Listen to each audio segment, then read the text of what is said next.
21 जुलाई से शुरू हो रहे संसद के मानसून सत्र से पहले सरकार ने एक सर्वदलीय बैठक बुलाई। जेपी नड्डा की अध्यक्षता में हुई बैठक में एनडीए सहित इंडिया गठबंधन में शामिल पार्टियों के तमाम नेता शामिल हुए।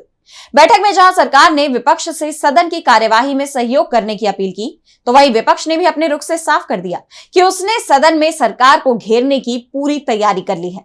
तो क्या कुछ हुआ इस सर्वदलीय बैठक में, जानेंगे इस रिपोर्ट में। संसद के मानसून सत्र से ठीक एक दिन पहले केंद्र सरकार ने सर्वदलीय बैठक बुलाई, जिसमें एनडीए और इंडिया गठबंधन में शामिल तमाम दलों के नेताओं ने हिस्सा लिया। केंद्रीय मंत्री जेपी नड्डा की अध्यक्षता में 1.5 घंटे से ज्यादा चली इस बैठक की जानकारी संसदीय कार्य मंत्री किरेन रिजिजू ने दी। उन्होंने कहा, हमने सदन चलाने में विपक्ष से सहयोग मांगा है। विपक्ष की मांग थी पहलगाम आतंकी हमले और ऑपरेशन सिंदूर जैसे अहम मुद्दों पर चर्चा के वक्त पीएम मोदी भी सदन में मौजूद रहे। विपक्ष ऑपरेशन सिंदूर पर सदन में पीएम मोदी के बयान की मांग भी कर रहा है। इस पर रिजिजू ने बताया कि पीएम मोदी सदन में मौजूद रहेंगे, लेकिन वो बयान देंगे या नहीं, इस पर उन्होंने चुप्पी ही साधे रखी।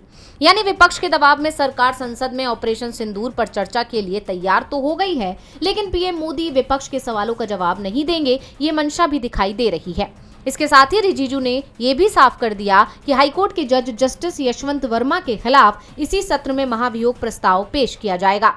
प्रस्ताव के समर्थन में 100 से ज्यादा सांसदों के दस्तखत हो चुके हैं। रिजिजू ने यह भी बताया कि 17 बिल तैयार हैं, जो मानसून सत्र में सदन के पटल पर रखे जाएंगे।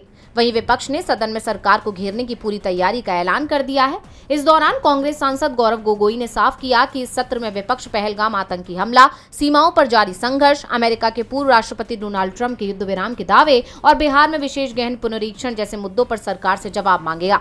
गोगोई ने प्रधानमंत्री पर देश को इन अहम मुद्दों पर जानकारी देने की नैतिक जिम्मेदारी होने की बात पर जोर दिया। बैठक में जेपी नड्डा, किरेन रिजिजू सहित कई वरिष्ठ मंत्रियों के साथ साथ एनडीए और विपक्षी दलों के नेता मौजूद रहे, लेकिन इस दौरान विपक्ष के रुख से ये साफ हो गया कि विपक्ष कई अहम मुद्दों पर सरकार को सदन में घेरने की तैयारी में है। 21 जुलाई से 21 अगस्त तक चलने वाले इस मानसून सत्र में कई अहम बिलों पर चर्चा होगी और उन्हें पारित करने का काम किया जाएगा। सरकार की कोशिश है कि ये काम बिना किसी रुकावट के पूरा हो, लेकिन विपक्ष के तेवर देखते हुए ऐसा होना मुश्किल लग रहा है। अब सदन में मानसून सत्र के पहले दिन जब एनडीए और विपक्ष के सांसद आमने सामने होंगे, तो कौन किस पर भारी पड़ता है, ये देखना दिलचस्प होगा। डीवी लाइव की रिपोर्ट।